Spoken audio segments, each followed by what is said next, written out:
Over the last several weeks, I've featured stories about why many of our neighbors and friends are part of the Komen Race for the Cure. So I thought it might be important to tell you why I race.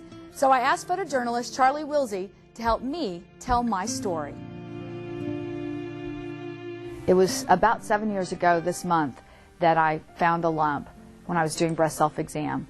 I'd been a medical reporter for 10 years and had done stories on it before, never realizing that maybe that lump could be something serious. I waited for, probably 2 months just to see if it might go away, and when it didn't, I knew I needed to see the doctor. I didn't think it'd be cancer. A lump is a lump. It's not that big a deal. And then you go in and you see the surgeon and they do the biopsy, and then you get the call. You have cancer. And my world just spun out of control. I remember on the phone, I was real matter-of-fact with the doctor. I wanted to have surgery. I wanted to get it out. I wanted to get it out today. And then when I hung up the phone, that's when the waterworks began. That's when I started crying and realizing that this is life or death. Immediately went in and had all the procedures done, had surgery. The tumor was really small. It was 1.1 centimeter. I was very fortunate. It was not in my lymph nodes, so it had not spread. But then came the next bombshell when the doctor said, I think you need to have chemotherapy and radiation. And I remember as a medical reporter, patients saying, if the cancer doesn't kill you, the chemo will. So I was not happy about this. I thought, I've beaten it. I've had surgery. It's not spread. Why do we do chemo? They laid out a great case. They said, if that one cancer cell traveled anywhere else in your body and multiplied, it may be too late for us to find it and kill it. We'd like to treat this aggressively in the front end as opposed to wishing we had down the road.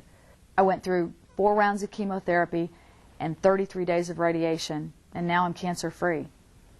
And the thing about chemotherapy was so hard because surgery, you can cover up the scars, but when you go through chemotherapy and you lose your hair, that's when everybody knows you're sick. So I decided to have my hair shaved. I had Andy take the clippers, I had Rachel videotape it, and I had my little guy Nick standing there with his mouth open wondering why in the world Mom was getting her head shaved. My story's not all that unique. A lot of women who go through breast cancer have the exact same story. I just happen to have a platform to share. You know, I've grown up on Tulsa television, and so when I went through this part of my journey, I knew I was going to someday share this with viewers. I needed to announce that I had breast cancer, and that was probably one of the hardest days of my life. Over the last few weeks, I'm sure a lot of you have noticed my new hairstyle, and there is a reason for the new do. Back in November, I was diagnosed with breast cancer. I had surgery in December, and the doctor says they removed all the cancer. But just as a precaution, I am undergoing chemotherapy, and that is taking all my hair. Thus, the reason for the wig. Once I made that announcement, it was amazing. The outpouring of support was unbelievable. In fact, I have this, I call it my treasure trove.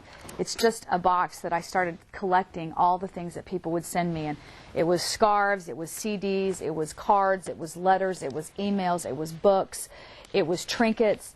These are just a sampling of some of the emails that people sent. And I kept all of these because this is what helped me get through. To read from survivors who had already gone down this path, for just viewers who said, thanks for getting up and being there for us every day, and for those who said, if you can do that, I can do what I'm going through. And so that's what made a big difference. My family and friends played a huge role in my healing as well. My husband never doubted that I wasn't going to be healed, that I was going to be okay. My kids gave me a reason to get out of bed every day. My friends came by and supported me with dinners and taking care of the kids and just making sure that I was okay. But the number one thing I believe that got me through all this was my faith and people praying for me, and that's where I am today.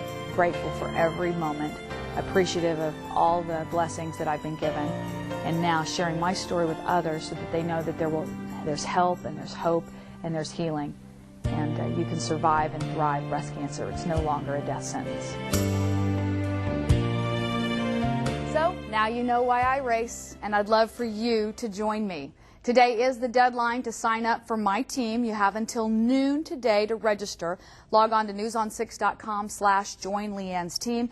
Also, I invite you to tune in today during our noon show for a live chat. I'll be online answering your questions or just visiting with you about my journey. So be sure to today at noon at newson6.com.